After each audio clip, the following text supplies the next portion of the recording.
Hello friends, welcome to Stockathon Telugu. నేను మీ Prem. So last market మీకు ఎలా అనిపించిందో కమెంట్స్ ద్వారా తెలియజేయండి. అండ్ అప్కమింగ్ మార్కెట్ సెషన్స్ ఎలా ఉంటాయో ఫర్దర్గా డిస్కస్ చేద్దాము. నిఫ్టీ అనాలిసిస్ వచ్చేసి ఇదండి. ఈరోజు ఆ, ఎలా ట్రీట్ చేశారన్నది నాకు కమెంట్స్ ద్వారా తెలియజేయండి. యాక్చువల్లీ బ్యాంక్ నిఫ్టీలో మాత్రం చాలా మంచి మూవ్ వచ్చింది. మన అనాలిసిస్ ప్రకారమే వెళ్ళినట్టు నాకైతే అనిపించింది. అండ్ అది మీకు కూడా చూపిస్తాను. లైక్ మన అనాలిసిస్ ప్రకారం ఎలా వెళ్ళింది, ఎలాంటి ప్లేసెస్లో ఆపర్చునిటీస్ వచ్చాయి. సో ప్రస్తుతానికి ఒకవేళ ఎవరైనా ట్రేడ్ తీసుకోలేకపోయినా సేమ్ అలాంటి ట్రేడ్ సెటప్స్ ఫ్యూచర్లో వస్తే అప్పుడు మిస్ అవ్వకుండా ఉంటారు. సో జనరలీ మనం నిన్న డిస్కస్ చేసింది ఏంటంటే కంటిన్యూస్గా 2 డేస్ నుంచి లైక్ 25th 26th 2 డేస్ నుంచి కంటిన్యూస్గా ఒక గుడ్ ర్యాలీ అనమాట. నిఫ్టీలో నియర్లీ 650 పాయింట్స్ ర్యాలీ, చాలా పెద్ద విషయం నిఫ్టీకి 650 పాయింట్స్ అంటే. ఇదంతా జరిగింది కాబట్టి నెక్స్ట్ డే అంటే ఈ రోజు వచ్చేసి మనకు mostly consolidation type candles form అయ్యే ఛాన్స్ ఉంటుంది అన్నట్టుగా అనుకున్నాము. సో ఆల్మోస్ట్ సిమిలర్ థింగే జరిగింది. గ్యాప్ అప్ తోటి ఓపెన్ అయింది. సో 5 minutes క్యాండిల్కి వెళ్ళి చూద్దాము. సో ఎప్పుడైతే గ్యాప్ అప్ అయిందో ఇమీడియట్గా డ్రాప్ డౌన్ అయిపోయింది. సో ఇక్కడ నుంచి మళ్ళీ ఒక ర్యాలీ లాగా ట్రై చేసింది, బట్ ప్రీవియస్ హైని బ్రేక్ చేయలేకపోయింది. ఇమీడియట్గా క్రాష్ అయిపోయింది మార్కెట్. సో ఈ క్రాష్ నేను నేనైతే జనరల్లీ నిఫ్టీలో నేను ట్రై కూడా చేయలేదు, ఎందుకంటే నేను నిఫ్టీ బేరిష్ మూవ్స్ క్యాప్చర్ చేయాలనుకోవట్లేదు. ఎందుకంటే ఇంత స్ట్రాంగ్ మూవ్ కాబట్టి జనరల్ ఇక్కడ నుంచి అయినా రిటర్న్ అవ్వచ్చు. సో ఇక్కడ ఒక బ్రేక్అవుట్ ఇచ్చింది కదా ఈ లెవెల్స్, ఈ 24905 లెవెల్స్ నుంచి కూడా రిటర్న్ అవ్వచ్చు. సో మనకి ఎన్ని పాయింట్స్ వస్తాయో మనకి క్లారిటీ ఉండదు. అండ్ స్కాల్పింగ్ ప్రొసీజర్ మాత్రమే పాసిబుల్ ఉంటుంది. సో జనరలీ స్కాల్పింగ్ అంతా ప్రిఫర్ చేయను షార్టర్ టైం ఫ్రేమ్స్లో. అండ్ ఇప్పుడు ఉన్న multiple STT charges and latest budget తర్వాత ఇంకా అదొక డమ్ డెసిషన్ అని నేను అనుకుంటున్నాను. సో అందుకోసం నేనైతే స్కాల్పింగ్ సైడ్ అయితే జనరలీ వెళ్ళను. ఒక బెటర్ పాయింట్స్ వస్తే మాత్రమే ట్రేడ్ తీసుకుంటాను ఆప్షన్స్లో, లేకపోతే జనరల్గా నేను స్టాక్ ట్రేడింగ్ మాత్రమే ప్రిఫర్ చేస్తుంటాను. అది కూడా పొజిషనల్ ట్రేడ్స్, గుడ్ రిటర్న్ ఉంటుంది అండ్ ఆల్సో మినిమల్ బ్రోకరేజెస్ ఉంటాయి కాబట్టి. సో ప్రస్తుతానికైతే ఇక్కడ ఇలా జరిగింది. So I can 1 day time ఫ్రేమ్కి వెళ్ళి చూద్దాము. 1 డే టైం ఫ్రేమ్లో క్లియర్గా లైక్ ఇక్కడ ఒక హయ్యర్ సైడ్లో ఒక రెడ్ క్యాండిల్ అన్నది ఫామ్ అయిపోయింది. సో ఇప్పుడు నెక్స్ట్ మన అనాలిసిస్ ఎలా ఉంటుందంటే రేపటి కోసం 1 hour టైం ఫ్రేమ్కి వెళ్ళి చెక్ చేసుకుందాము. యా, ఒక్కవేళ కనుక ఫ్లాట్ ఓపెన్ అయింది అనుకోండి, నా సజెషన్ అయితే కంప్లీట్లీ వాలటైల్ ఉంటుంది. ఎవరైతే స్కాల్పింగ్ ఇంట్రెస్ట్ ఉంటుందో, స్కాల్ప్ చేయగలుగుతా అనుకుంటారో వాళ్ళు స్కాల్ప్ చేసుకోవచ్చు. ఒకవేళ ఈ లెవెల్స్లో కనుక ఉండి మనకు ఒక ప్రైస్ యాక్షన్ కనుక అప్పర్ సైడ్ చేస్తుంది అనుకోండి, లెట్స్ ఇలా ఓపెన్ అయ్యి ఇలా బ్రేక్అవుట్ కనుక ఇచ్చింది అనుకోండి, ఇక్కడ వరకు మనం ఫస్ట్ టార్గెట్ పెట్టుకోవచ్చు. ఇది బ్రేక్అవుట్ ఇస్తే నెక్స్ట్ ఆల్ టైమ్ హైస్ అన్ని మనం టెస్ట్ చేసుకోవచ్చు. నిన్న మనం ఏవైతే లెవెల్స్ చూసుకున్నామో ఆ లెవెల్స్ అన్ని కూడా టెస్ట్ అయ్యే ఛాన్స్ ఉంటుంది సూనర్ ఆర్ లేటర్. ఒకవేళ కనుక గ్యాప్ డౌన్ అయిందంటే నా సజెషన్ నిఫ్టీలో ట్రేడ్ చేయకుండా బ్యాంక్ నిఫ్టీలో ఏమైనా ఆపర్చునిటీస్ వస్తాయో చూడొచ్చు. బికాస్ బ్యాంక్ నిఫ్టీ బేరిష్ కనిపిస్తుంది కాబట్టి మనకు అక్కడ బెటర్ మూవ్స్ దొరుకుతాయి. ఒకవేళ లాంగ్ ఆపర్చునిటీస్ వస్తే నిఫ్టీ, ఒకవేళ బేరిష్ మూవ్స్ వస్తే బ్యాంక్ నిఫ్టీ. ఇలానే ఉంది ప్రస్తుతానికి ట్రెండ్ అయితే. సో ఒకవేళ కనుక మనకు గ్యాప్ డౌన్ లాంటిది ఏమైనా వచ్చింది అంటే నేనైతే నా ప్లాన్ ఎలా ఉంటుంది అంటే, లెట్స్ ఇక్కడ గ్యాప్ డౌన్ ఓపెన్ అయిందంటే నేను ఇక్కడ వరకు వెయిట్ చేస్తాను. నాకు ఇక్కడ ఏమైనా లాంగ్ వెళ్ళే ఆపర్చునిటీస్ దొరికితే నేను ఇక్కడ నుంచి లాంగ్ వెళ్ళడానికి ట్రై చేస్తాను. లైక్ ప్రీవియస్ డే లో ఫస్ట్ టార్గెట్ అండ్ దాని తర్వాత ట్రైల్ చేస్తూ or else quantities step on డిక్రీజన్ చేస్తూ పైకి వెళ్తున్న కొద్దీ, లైక్ నా టార్గెట్స్ రీచ్ అవుతున్న కొద్దీ క్వాంటిటీ అనేది డిక్రీజ్ చేస్తూ వస్తాను. సో ఇది నా టార్గెట్ అండి.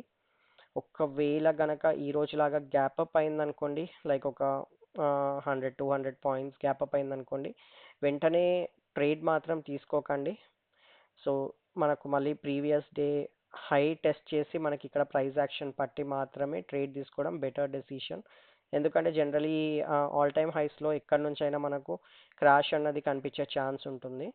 సో మనం ఇక్కడ ఏదైతే రిట్రేస్మెంట్ ఉంటుందో అక్కడ మనము ఎంట్రీ తీసుకుంటే స్టాప్ లాస్ అనేది కూడా టైనీ ఉంటుంది అండ్ మాక్సిమం గెయిన్స్ కూడా పొందగలుగుతాం. అండ్ ఆల్సో ఒక పక్క ప్రైస్ యాక్షన్ అనేది కనిపిస్తుంది. మీరు ఇక్కడ ఎంత తీసుకున్నా కూడా ఆల్రెడీ 100 పాయింట్స్ మూవ్ అయిపోయింది. అండ్ ఆల్సో మనకు తెలిసిందే లైక్ నిఫ్టీ చాలా స్ట్రెచ్ అయిపోయింది compare to bank Nifty. So ఏ మూమెంట్ అయినా క్రాష్ అయ్యే ఛాన్స్ ఉంటుంది కాబట్టి ఒకవేళ కనుక గ్యాప్ అప్స్ క్రియేట్ అవుతే రీట్రేస్మెంట్ కోసం వెయిట్ చేసి ఇంపార్టెంట్ లెవెల్స్ అంటే ప్రీవియస్ డే హై దగ్గర ఎలా రియాక్ట్ అవుతుందో చూసి ఎంట్రీ తీసుకోవడం అన్నది బెటర్ డెసిషన్ అండి.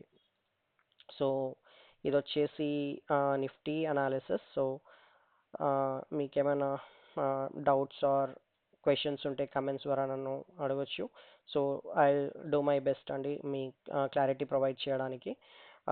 లైక్ క్యాండిల్ స్టిక్ ప్యాటర్న్స్ అయినా అండ్ ఫర్దర్ అనాలిసిస్ అయినా ఏవైనా టూల్స్ అయినా నాకు తెలిసినంత వరకు నాలెడ్జ్ని షేర్ చేయడానికి రెడీగా ఉన్నానండి. నెక్స్ట్ వచ్చేసి బ్యాంక్ నిఫ్టీ. బ్యాంక్ నిఫ్టీ అయితే 100% లైక్ మనం అనాలిసిస్ చేసినట్టే వెళ్ళింది. అండ్ ఎవరైతే ట్రేడ్ తీసుకోగలిగారో వాళ్ళైతే లైక్ చాలా మంచి రిటర్న్స్ జనరేట్ చేస్తుంటారు వన్ డేలో. సో మనం నేను ఏమనుకున్నాము, ఈ జోన్ వచ్చేసి చాలా hard resistance multiple time support తీసుకొని దాన్ని బ్రేక్ చేసింది. సో అక్కడ మాత్రం పక్కా రెసిస్టెన్స్ అన్నది క్రియేట్ అయ్యే ఛాన్స్ ఉంటుంది. నెక్స్ట్ ఫాల్ వచ్చే ఛాన్స్ ఉంటుంది ఇక్కడ నుంచి అని మనం అనుకున్నాము. సో నేను వీడియో కూడా ఒకసారి ప్లే చేసి చూపిస్తాను. ఇక్కడ బ్రేక్ డౌన్ వచ్చింది. బ్రేక్ డౌన్ వచ్చిన తర్వాత ఫర్దర్ మూవ్ వచ్చింది. దెన్ ఇక్కడికి వచ్చి మళ్ళీ ఫర్దర్గా రిజెక్ట్ అయ్యి కిందికి రావచ్చు. Again this is uncertain.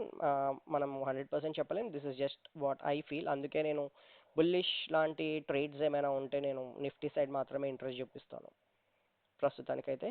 ఇప్పుడు సో ఫ్రెండ్స్ ఎలా అనిపిస్తుందో చెప్పండి అనాలిసిస్. సో ఇక్కడ సింపుల్గా చెప్పాలంటే మనకు ఒక ట్రెండ్ లైన్ వెళ్తుంది, బేరిష్ ట్రెండ్ లైన్ చాలా క్లియర్గా రిజెక్ట్ చేస్తూ వెళ్తుంది. సో మనం ఏమన్నా Nifty I mean bank Nifty కనుక మనం లాంగ్ వెళ్ళాలనుకుంటే ఏమున్నా కూడా ఈ జోన్ పైన ప్లస్ ఈ ట్రెండ్ లైన్ పైన మాత్రమే. సో సింపుల్గా చెప్పాలంటే డ్రా చేసి చూపిస్తాను. సో ఎప్పుడైతే మనకి ఇలా బ్రేక్అవుట్ వచ్చి ఇక్కడ సస్టైన్ అవుతుంది, లైక్ మల్టిపుల్ కన్సాలిడేషన్స్ అయినా ఇలాంటివి జరిగి మనకి ఎప్పుడైతే మూవ్ అవుతుందో అప్పుడు మాత్రమే మనము బ్యాంక్ నిఫ్టీలో లాంగ్ ఉండడానికి ప్రయత్నించాలి. ఇక్కడ దీనికన్నా కింద ఈ లెవెల్ కన్నా కింద ఉన్నంత వరకు మనం బ్యాంక్ నిఫ్టీని వాలటైల్ టు బేరిష్ మాత్రమే చూడొచ్చు. సో రేపు మనకు ఒకవేళ గ్యాప్ అప్ జరిగింది అనుకోండి, ఒక ప్రస్తుతానికి క్లోజింగ్ నుంచి ఆల్మోస్ట్ లైక్ ఒక హ్యూజ్ గ్యాప్ అప్ అనుకోండి, లైక్ 52,500 అలాంటి రేంజెస్లో మన గ్యాప్ అప్ అయింది అనుకోండి, ఇమ్మీడియట్గా మాత్రం ట్రేడ్ తీసుకోకూడదు నిఫ్టీ అయినా బ్యాంక్ నిఫ్టీ అయినా. సో మనం ఒక రీట్రేస్మెంట్ కోసం వెయిట్ చేసి ఈ ఇంపార్టెంట్ జోన్ దగ్గర ఎలా బిహేవ్ చేస్తుంది, ఏమైనా డబ్ల్యూ ప్యాటర్న్స్ ఫామ్ చేస్తుందా లేకపోతే ఏమైనా కన్సాలిడేషన్స్ ఫామ్ చేస్తుందా, ఆ బ్రేక్అవుట్ని మాత్రం వదులుకోకుండా ట్రేడ్ తీసుకోవడం అనేది బెస్ట్ డెసిషన్. ఎందుకంటే ఒక మంచి మూవ్ వచ్చే ఛాన్స్ ఉంది. ఎందుకంటే ఇంకా మనకు బ్యాంక్ నిఫ్టీలో all time high move pending ఉంది కాబట్టి మనకి ఇక్కడ ఒక మూవ్ వచ్చే ఛాన్స్ ఉంటుంది. ఒకవేళ మనకు ఫ్లాట్ ఓపెన్ కనుక జరిగితే మళ్ళీ ఇక్కడ ఎలా బిహేవ్ అవుతుంది అన్నది చూడొచ్చు. మళ్ళీ ఇక్కడ నుంచి మనం షార్ట్ చేసుకునే ఛాన్స్ ఉంటుంది. లైక్ ఈ జోన్స్ వరకు వచ్చే ఛాన్స్ ఈజీగా ఉంటుంది మనకు. ఈ ఏదైతే ఇండెసిషన్ క్యాండిల్ ఫామ్ అయిందో 2 days back, like 25th July, ఈ జోన్స్ వరకు మనకి ఈజీగా వెళ్ళే ఛాన్స్ ఉంటుంది. అండ్ ఒకవేళ కనుక ప్రీవియస్ డేస్లో సింపుల్గా చెప్పాలంటే 26th జూలై లో కనుక బ్రేక్ అయిందంటే హ్యూజ్ ఫాల్ ఎక్స్పెక్ట్ చేయవచ్చు మనకు. ఈ 0.5 లెవెల్ అండ్ ఈ కంప్లీట్ ఏదైతే సపోర్ట్ ఉందో ఇక్కడ వరకు వస్తుంది. అండ్ ఇక్కడ నుంచి మాత్రము మన గేమ్ చేంజ్ అయ్యే ఛాన్స్ ఉంటుంది. బట్ అగైన్ అక్కడ వరకు వచ్చే వరకు మన అనాలిసిస్ వచ్చేసి బేరిష్ వ్యూనే చూసుకోవాలి. కంప్లీట్ హయ్యర్ సైడ్ ఓపెన్ అయితే రీట్రేస్మెంట్ కోసం వెయిట్ చేస్తాము. ఫ్లాట్ ఓపెన్ అయితే మన జోన్ దగ్గర ఎలా రియాక్ట్ అవుతుందో చూసి బ్రేక్అవుట్ వస్తే మళ్ళీ పై సైడే వెళ్తాము. ఒకవేళ బ్రేక్ డౌన్ వస్తే మాత్రం కింది సైడ్ మనం ట్రేడ్ తీసుకుంటాము. ఇది వచ్చేసి బ్యాంక్ నిఫ్టీ అనాలిసిస్ అండి. నేను 5 minutes టైం ఫ్రేమ్కి వెళ్ళి చెక్ చేస్తాను అసలు ఈరోజు మనకి ఎన్ని ఆపర్చునిటీస్ వచ్చినాయి అన్నది. సో ఫస్ట్లీ మనకు ఒక గ్యాప్ అప్లో ఓపెన్ అయింది. ఇమీడియట్గా అప్ మూవ్స్ అన్నది స్టార్ట్ అయింది. అప్ మూవ్స్ అన్నది స్టార్ట్ అయ్యి మనం అనుకున్న జోన్ నుంచి ఆల్మోస్ట్ మనకి రిజెక్షన్స్ అన్నది వచ్చినాయి. సో ఇక్కడ ఒక జోన్ క్రియేట్ చేసుకుంది అది, లైక్ మల్టిపుల్ కన్సాలిడేషన్స్ తోటి. సో ఇది వచ్చేసి ఆ జూమ్ చేసి చూపిస్తాను.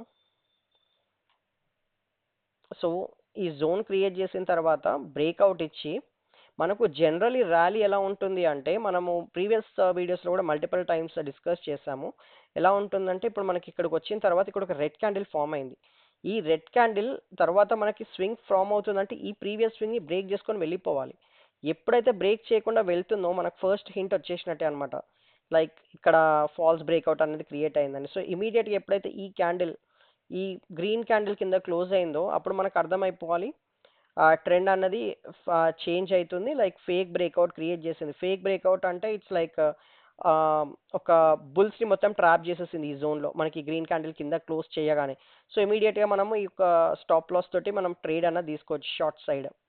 సో జనరల్ ఇక్కడ పెట్టుకోవచ్చు మనము లైక్ 190 అండ్ ఇమీడియట్ ఈ పాయింట్ వరకు మనం చెక్ చేసుకోవచ్చు.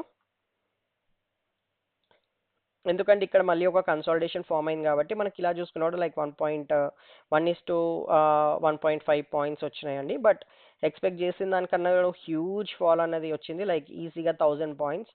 సో మేబీ మీరు అనుకోవచ్చు ఇన్ని పాయింట్స్ క్యాప్చర్ చేయడం అన్నది పాసిబుల్ కాకపోవచ్చు ఒక బిగినర్కి. అలా అనుకున్నా కూడా మనము లెట్స్ సే ఈ ఫాల్ మొత్తం మిస్ అయిపోయింది అనుకోండి, ఈ ఫాల్ మొత్తం మిస్ అయిపోయింది, నెక్స్ట్ కూడా మనకు మల్టిపుల్ టైమ్స్ మనకు రిజెక్ట్ చేసుకుంటూనే వెళ్ళింది. అది ఎలా అన్నది కూడా మీకు చూపిస్తాను. So I'm not sure like ఈరోజు ఎంతమంది అన్నది సక్సెస్ఫుల్గా ట్రేడ్ తీసుకోగలిగారు, బట్ అట్లీస్ట్ ఇలాంటి సినారియోస్ ఫ్యూచర్లో రిపీట్ అవుతే మనము ట్రేడ్ అనేది మిస్ చేసుకోకుండా ఉండడానికి. సో జనరల్ నా ఫిబొనాచి 0.5 లెవెల్స్. సో టాప్ మనకి ఇప్పుడు తెలుసు, బాటమ్ ఇక్కడ వరకు వచ్చింది తెలుసు. మనం ఇక్కడ డ్రా చేసుకుంటే క్లియర్ కట్గా మీరు చూడొచ్చు 0.5 లెవెల్ మార్క్ చేసుకుందాము. 0.5 లెవెల్ వచ్చేసి ఇది. దాన్ని వేరే కలర్లో పెడితే మీకు క్లారిటీ ఉంటుంది, yellow colour. So let me delete Fibonacci. So చూడండి ఎంత ప్రిటీ రిజెక్షన్, ఇక్కడ ఎంత క్లియర్ రిజెక్షన్ వచ్చింది మనకు. సో ఇక్కడైనా మనం తీసుకోవచ్చు. సో లెట్స్ ఈ క్యాండిల్లో కూడా మీరు మిస్ అయింది అనుకోండి, మీరు అలా అనుకున్నా కూడా మీరు ఇక్కడ మార్క్ చేసుకుంటే నెక్స్ట్ క్యాండిల్ మళ్ళీ ఒకవేళ మీరు ఇక్కడ బ్రేక్అవుట్ అయింది, ఇంత పెద్ద బ్రేక్అవుట్ వచ్చింది, సో మీకు ఛాన్స్ దొరకలేదు ఎంటర్ అవ్వడానికి అనుకున్నా కూడా ఎవరైతే రీట్రేస్మెంట్ ఎంట్రీ కోసం వెయిట్ చేస్తారో వాళ్ళకు కూడా ఆపర్చునిటీ దొరికింది. ప్రతి ఏరియాలో ఆపర్చునిటీ అనేది క్రియేట్ అవుతూనే ఉండే అనమాట మనకు. సో ఒకవేళ మనం ఇక్కడ నుంచి చూసుకున్నా కూడా లేట్ డేలో వరకు చెక్ చేసుకుంటే ఇక్కడి నుంచి నియర్లీ 443 పాయింట్స్, అంటే ఆప్షన్స్లో లైక్ 200 పాయింట్స్.